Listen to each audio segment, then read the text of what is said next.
Hello மக்களே, welcome to Delhi talks. Expect the unexpected அப்படின்னு சொல்லி கொஞ்ச நேரத்துக்கு முன்னாடி ஒரு ஸ்டோரி. ஆக்சுவலாக மார்னிங்கே அது கன்ஃபார்ம் ஆகிடுச்சு. நம்ம கேர்ள்ஸ் கேங் எல்லாருமே வந்து கொடைக்கானல் போகிறாங்க அப்படின்னு சொல்லி. பிகாஸ் எல்லாருக்கும் ஒரு குட்டி டவுட் இருந்துச்சு. பிகாஸ் காவேரி அண்ட் கங்கா ரெண்டு பேருமே வந்து கன்சீவாக இருக்காங்களே, இந்த டைமில் ஃபேமிலி மெம்பர்ஸ்லாம் வந்து அனுப்பி விடுவாங்களா அவ்வளோ தூரம் அப்படின்ற மாதிரி. ஏன்னா லாஸ்ட் டைம் வந்து பார்த்தீங்கன்னா காவேரி மட்டும் தான் போவாங்க. அப்போ வந்து காவேரி ப்ரெக்னெண்ட்டாக இருக்காங்க அப்படின்றது யாருக்குமே தெரியாது.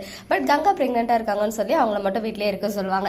இப்போ வந்து எப்படி அவங்க அக்செப்ட் பண்ணிப்பாங்க, அவ்வளோ தூரம் வந்து பாதுகாப்பாக போக முடியுமா அப்படின்ற மாதிரி. ஸோ மேபி டாக்டர் அட்வைஸ் கேட்டு சேஃபாக வந்து எல்லாரும் வேற வேற கண்ட்ரிக்கே போகிறாங்க. ஸோ பக்கத்தில் இருக்க ஒரு ஹில் ஸ்டேஷன் தான் இல்லையா. ஸோ மேபி டாக்டர் அட்வைஸ்லாம் கேட்டு அது வந்து நல்லா சேஃபான ஒரு ப்ரெக்னன்சியாக இருந்துச்சுன்னா கண்டிப்பாக ட்ராவல்லாம் பண்ணலாம், அதில் வந்து ரிஸ்க் இருக்காது.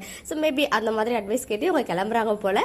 பார்த்தீங்கன்னா 3 சிஸ்டர்ஸுமே வந்து செம்மையாக வைப் பண்ணிக்கிட்டு எங்கே போகிறேன்னு உங்களுக்கே தெரியும் அப்படின்ற ஒரு கேப்ஷன் நம்ம யமுனா வந்து ஷேர் பண்ணியிருந்தாங்க.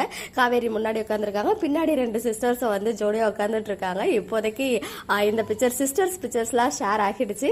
அங்க நம்ம மகளைகள் எப்படியும் குமரன் இல்ல, நம்ம நிவின் அண்ட் விஜய் 2 பேரும் இருக்காங்களா, இல்ல விஜய் மட்டும் வராரா அப்படின்றதுதான் பாக்குறதுக்கு ஈகரா வெயிட் பண்ணிட்டு இருக்கேன்.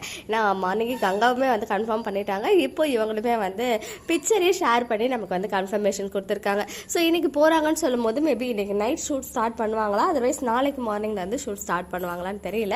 ஸோ கண்டிப்பாக ஷூட்டிங் ஸ்பாட் பிக்சர்ஸ் கிடைச்சா உங்க கூட ஷேர் பண்ணுறேன். ஏன்னா ஃபர்ஸ்ட் டைமாக இந்த கங்காவும் இந்த யமுனாவும் ரீப்ளேஸ்மெண்ட் ஆன பிறகு கொடைக்கானல் போகிறாங்க. ஏன்னா லாஸ்ட்டாக திவ்யா கணேஷ் வந்து கங்காவாக பண்ணும்போது தான் அவங்க கொடைக்கானல் போயிருந்தாங்க. ஸோ ஃபர்ஸ்ட் டைம் இந்த நியூ கங்கா அண்ட் யமுனா வந்து கொடைக்கானல் போகிறதுனால அங்கே போயிட்டு கண்டிப்பாக நமக்கு நிறைய பிக்சர்ஸ் கொடுப்பாங்க அப்படின்னு நான் நிறைய எக்ஸ்பெக்டேஷன் வச்சிருக்கேன். பார்ப்போம்.